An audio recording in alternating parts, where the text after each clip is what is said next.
Please don't stop, I'm just scared, Rebecca whispered to the empty road until headlights slowed behind her. She didn't know that one decision on a dark New Mexico highway would quietly rewrite her life and save her from a past that refused to let go. Before we begin, please like, subscribe, and tell me in the comments where are you watching from. United States, Canada, Malaysia, UK, Australia, Jamaica. The New Mexico sky had that washed-out indigo look it got just after sunset, the kind that made the desert feel endless and empty at the same time. Rebecca Tipton gripped the steering wheel with tired hands, her shoulders aching beneath her scrubs. 12 hours on her feet, 2 trauma cases, 1 code blue she couldn't stop replaying in her head. All she wanted was her couch, her son, and silence. The car sputtered once. Rebecca frowned, easing her foot off the gas. Then it happened again, harder this time. The dashboard lights flickered like a warning she didn't want to acknowledge. She whispered a quiet, irritated no, no, no, as if the car could hear her. The engine gave out with a final shudder. Her sedan rolled forward, losing momentum, until she guided it onto the narrow shoulder of the road. Gravel crunched beneath the tires. When the car finally stopped, the silence rushed in fast and heavy. No streetlights. No houses. Just desert scrub, distant hills, and a long ribbon of asphalt disappearing into darkness. Rebecca exhaled slowly, forcing calm the way she did with patience. She reached for her phone, 1 bar. Then none. She tried calling her mechanic anyway, straight to nothing, no ring, no voicemail. Her chest tightened. She checked the time, 8:07 p.m. Too late to feel safe, too early to panic, but panic crept in anyway. Rebecca stepped out of the car and immediately regretted it. The air was cooler than she expected, the quiet too complete. She popped the hood even though she didn't really know what she was looking for. Steam hissed faintly from somewhere deep inside. Great, she muttered. She leaned against the car, arms folded, eyes scanning the road. Memories she didn't invite began pressing in, the feeling of being watched, the way fear used to sit in her stomach long before she ever had proof.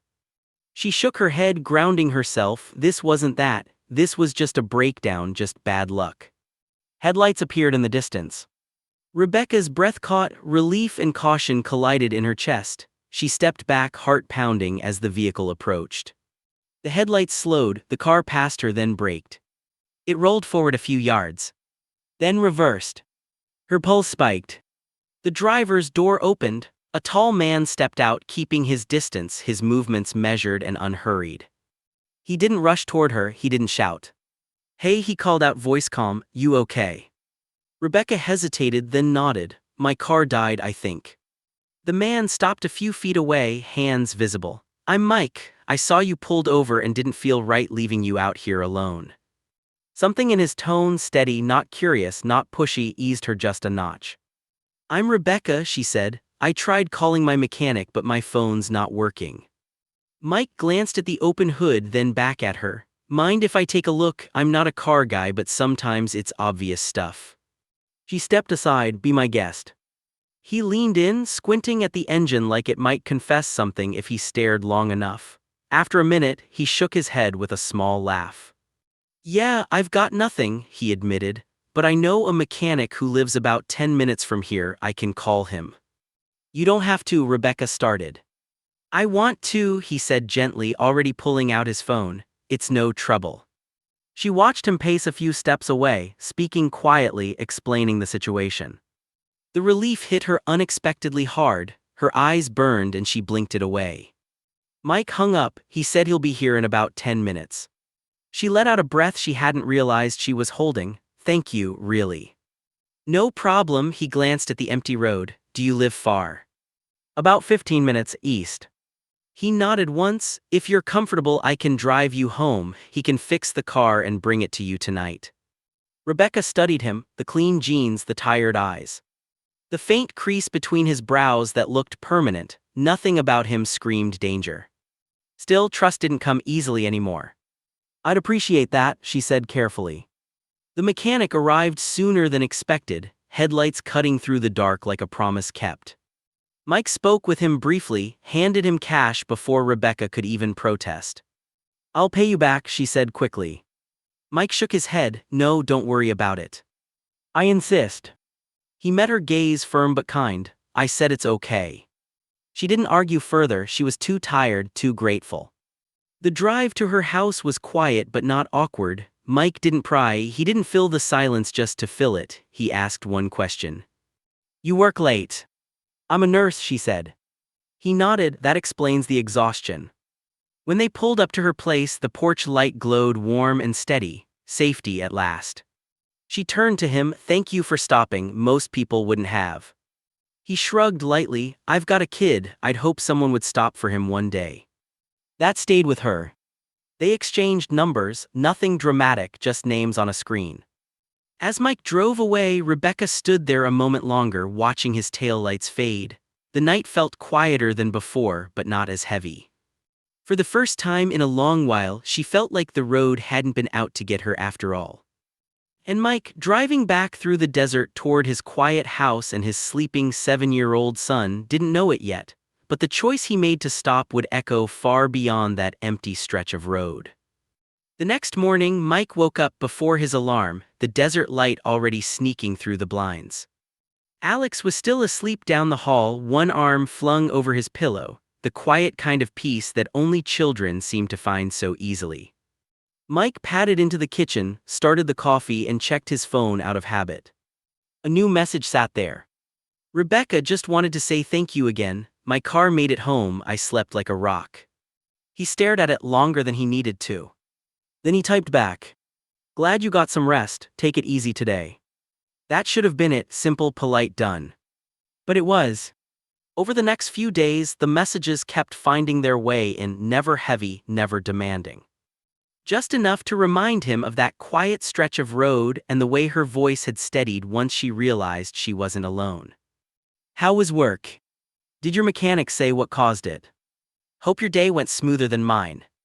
Mike found himself answering between meetings, during Alex's homework breaks, once even from the grocery store aisle while comparing cereal prices. It surprised him how easy it felt. He hadn't planned on letting anyone in again, not really. His life had settled into a careful rhythm since his wife passed, remote cybersecurity work during the day, school pickups, frozen dinners upgraded with effort, bedtime stories that still caught in his throat when Alex asked questions Mike didn't know how to answer.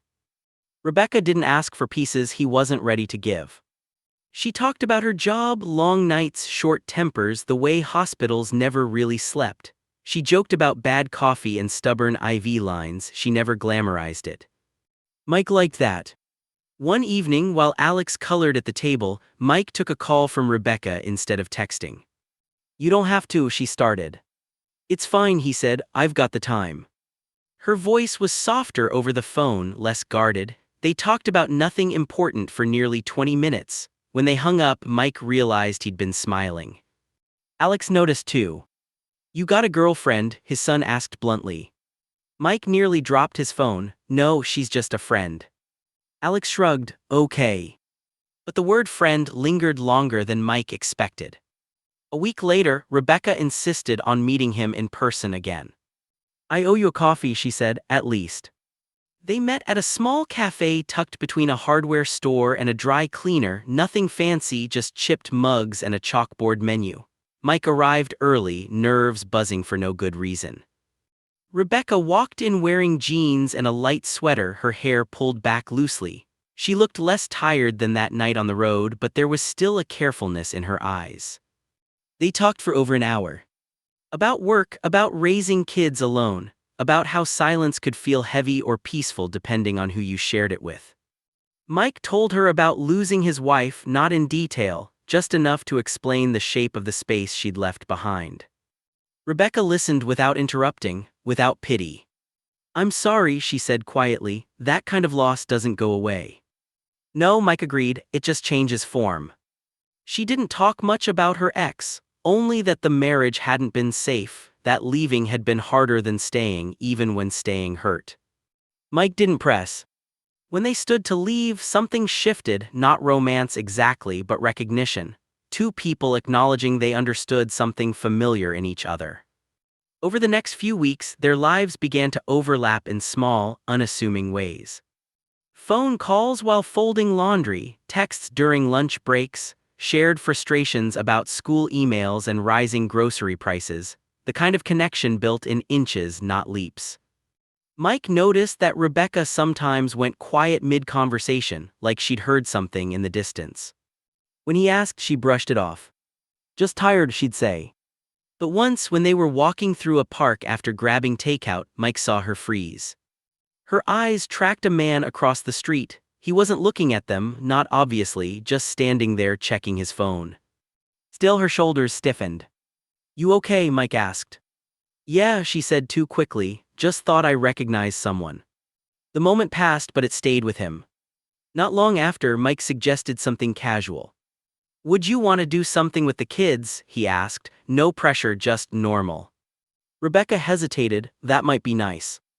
They chose a Saturday afternoon, an open-air market near a park, food trucks lining the sidewalk, music drifting in from somewhere unseen.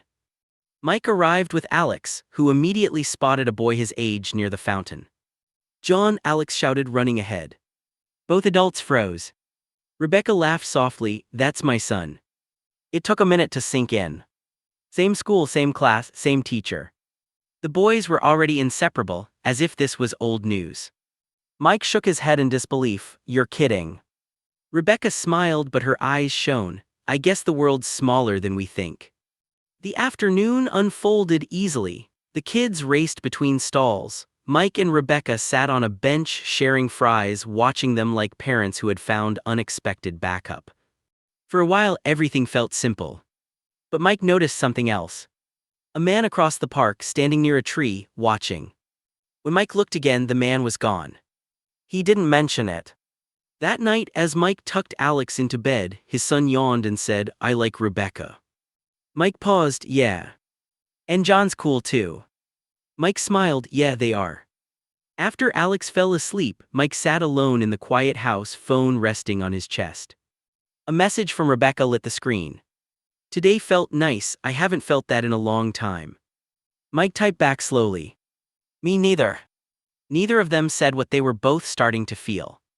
And neither of them noticed how close the past had crept, quietly, patiently, waiting for the right moment to remind them that peace never came without a price.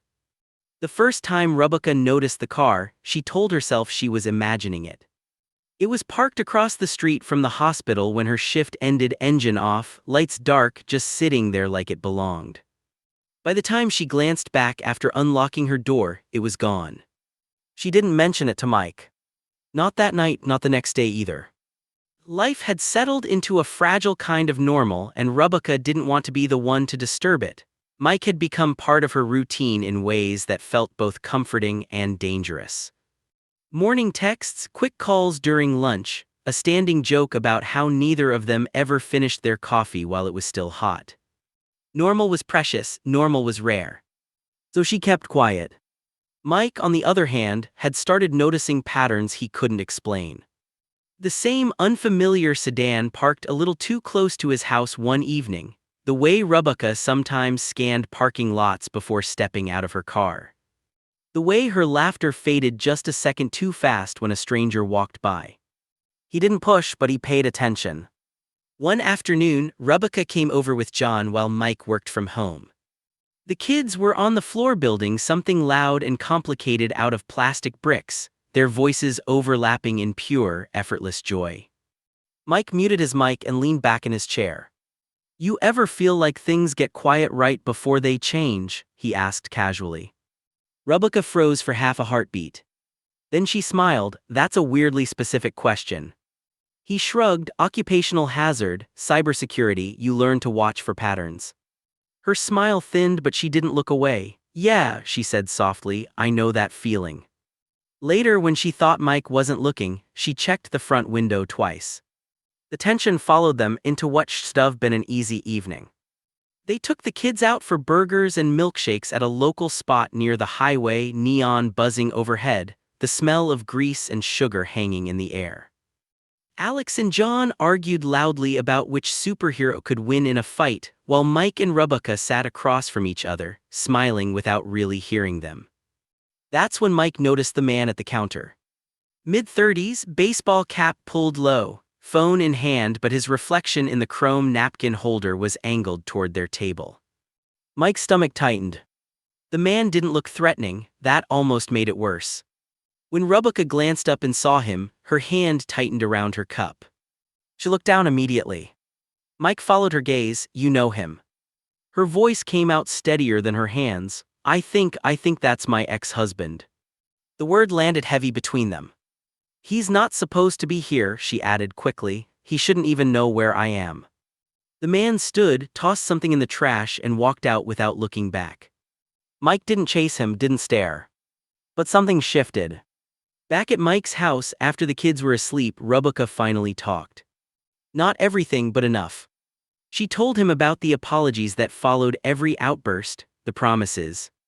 The guilt, the way fear learned to wear patience like a mask, how leaving had taken more courage than she thought she had. "I didn't tell you because I didn't want to bring that into your life," she said, eyes fixed on the floor. "You've already lost enough." Mike sat across from her, elbows on his knees. "You don't get to decide that for me." She looked up, startled. "I mean," he corrected gently, "you don't have to carry it alone." She nodded, eyes glossy but dry. Rebecca Tupton didn't cry easily anymore. That night, after she and John left, Mike double-checked his doors, then his windows, then the security cameras he'd installed more out of habit than fear. One of them flickered. Just for a second. The following Saturday, they planned another family outing, nothing fancy, just a public park and a picnic. Mike insisted on daylight. Rebecca didn't argue. The kids ran ahead, chasing each other through the grass, their laughter rising and falling like music. Mike and Rebecca walked behind them, close enough that their arms brushed. For a moment it felt safe again. Then Mike spotted him. The same man, this time standing by a car near the lot, pretending to tie his shoe. Mike stopped walking. Rebecca felt it instantly. "What?" "Stay with the kids," Mike said quietly. He took a few steps forward, just enough to be seen. The man looked up, their eyes met. There was recognition there, and something colder. The man straightened, smirked faintly, then got into his car and drove away. Rebecca's breath came fast. He's never done that before. Done what? Let himself be seen. They packed up early. That night, Mike lay awake listening to the house settle, the familiar creaks and sighs of a place that usually felt like shelter. Alex slept soundly down the hall, unaware of how thin the walls between safety and danger could be. Mike reached for his phone and checked the cameras again. All clear. Still, he didn't sleep. Rebecca sat in her own living room across town, lights on, phone in her hand, replaying every encounter she'd tried to forget. She typed out a message to Mike, deleted it, then typed again. "I'm sorry if my past is getting too close to you." The reply came quickly. "You don't have to apologize for surviving." She stared at the screen longer than she meant to. Outside, somewhere unseen, a car door closed softly. And as this story inches closer to the moment everything breaks, if you're still here, still listening, it means you understand something about people who keep going even when they're tired of being brave. So don't disappear now, stay with them. Subscribe to this channel not because it's asked, but because stories like this only matter if someone chooses to see them through to the end. The house was quiet in the way it usually was after a long day. Not peaceful, just still, the kind of stillness that came from exhaustion, not comfort. Mike and Alex had come home later than planned. The day had drained them both, and neither of them had the energy for anything more than leftovers and a half-watched cartoon before bedtime. Alex fell asleep quickly, sprawled sideways across his bed, one sock still on. Mike stood in the doorway for a moment longer than usual, watching his son's chest rise and fall. "You're safe," he whispered, more to himself than to the sleeping boy. Down the hall, Mike locked the doors out of habit. Front, back, the deadbolt that always stuck unless you lifted the handle just right. He checked the security panel in the kitchen, green lights across the board. All clear. He didn't check his phone, he'd left it somewhere earlier, maybe the couch, maybe the counter. He was too tired to care. Mike turned off the lights and went to bed. Sometime after midnight, the house made a sound it wasn't supposed to make. It wasn't loud, not a crash or a bang, just a soft shift like something heavy being placed where it didn't belong. Mike's eyes opened instantly. He lay still, heart pounding, listening. Another sound, closer this time, a footstep that didn't match the rhythm of the house settling. "Alex," he called quietly. No answer. Mike sat up, adrenaline cutting through his fatigue. He swung his legs over the side of the bed just as the bedroom door moved. Slowly, the man stepped in without turning on the light. Mike didn't see his face clearly, just a shape, a presence that filled the doorway and made the room feel smaller.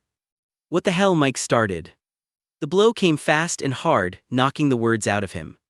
He hit the floor, pain exploding through his side. The air left his lungs in a sharp rush, and for a second all he could hear was his own breathing, ragged, panicked. The man didn't say anything. That scared Mike more than words ever could. Another hit, then another, not wild, controlled, purposeful. Mike tried to shield his head, tried to roll away, but his body wasn't keeping up with his thoughts. He reached for the nightstand, for anything, but his hand closed on empty air. "Stop," Mike managed, his voice barely there. "My son." The man froze. For half a second, Mike thought it might end. Instead, the silence thickened.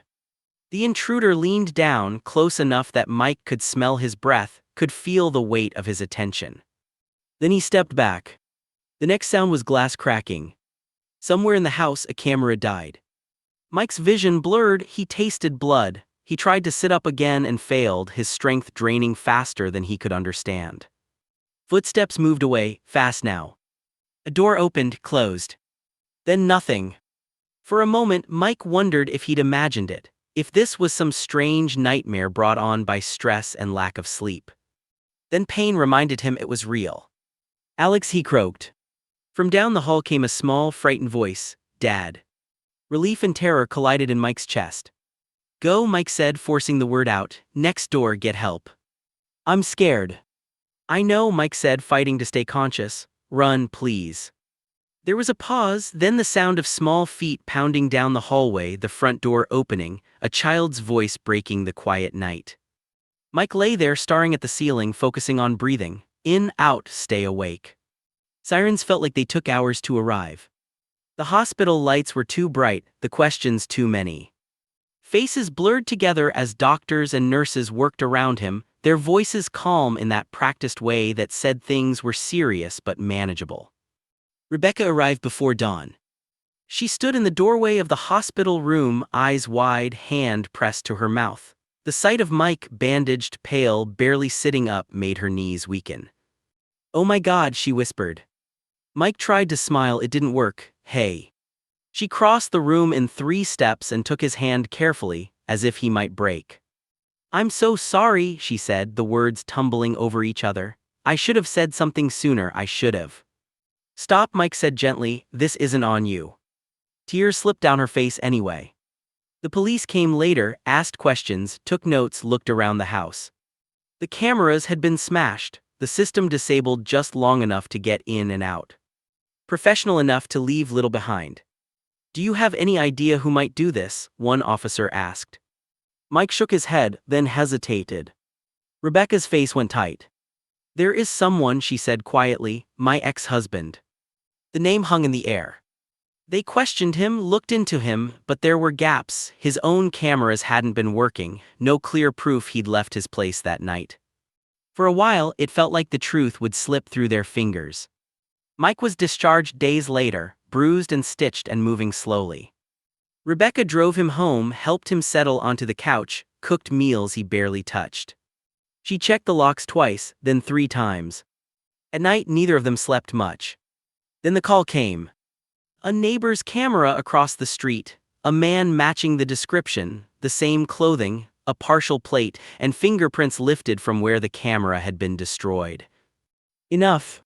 Rebecca sank into a chair when she heard. Relief and guilt tangled together until she couldn't tell them apart. Mike closed his eyes, letting the weight of it finally settle. The man had a name now, consequences. Outside, the desert sun rose like it always did, unaware of what it had watched, unconcerned with what it had allowed. Inside the house, Mike reached for Rebecca's hand. And this time, neither of them let go. The courtroom smelled faintly of old wood and recycled air. Rebecca sat in the second row, hands folded tightly in her lap, staring at a spot just above the judge's bench as if looking directly at the truth might undo it. Mike sat beside her, moving slower than he used to, the bruises mostly faded now but the memory of that night still living somewhere under his skin. He didn't look at the man standing across the room.